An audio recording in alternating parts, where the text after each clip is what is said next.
1. Hörmətli izləyicilərimiz, hörmətli tamaşaçılarımız, hörmətli valideynlərimiz, biz bu günlərimizdə Zaqatalanın ən uzqar kəndlərindən birindəyik.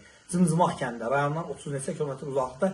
Demək olar ki, çayın içi ilə gəlirsən və demək olar ki, biraz çayda su çox olan sonra ancaq qaz 66'lar işləyən bir kənddir.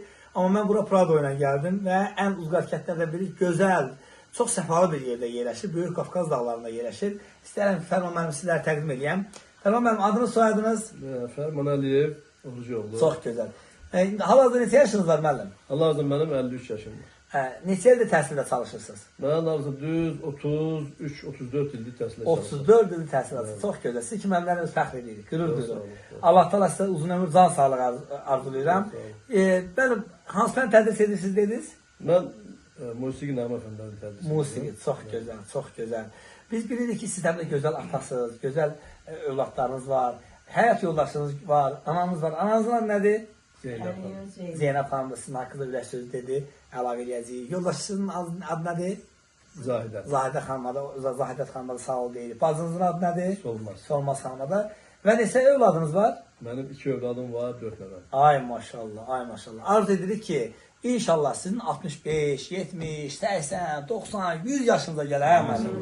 Bu günlərim 2026-cı il 7 mart tarixidir. Bax, birinci qarşıda sabahki gün münasibəti ilə, Beynəlxalq Qadınlar Günü münasibəti ilə sizin ananızı, yoldaşınızı, bacınızı, qızınızı, bütün hamını təbrik edirəm. Kəndinizin qadınlarını təbrik edirəm.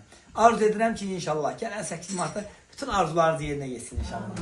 Yaxşı müəllim.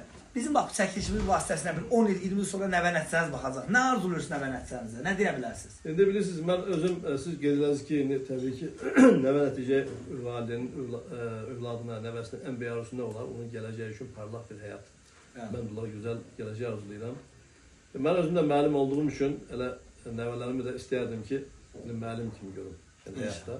O baxımdan ki, müəllim təkcə, yəni sadəcə uşağa yazmağı, deyək ki, nəyiş öyrətməkdən yox, təkcə bu cür yox, yəni onunla yanaşı da həyatda bir həyat müəllimi olsunlar. Yəni, həyat müəllimi bir neydə belə uşaqlar üçün çox gözəl, ən böyük. Çox gözəl. Təşəkkürlər, minnətdaram, çox sağ olun, Allah canı sağ olun.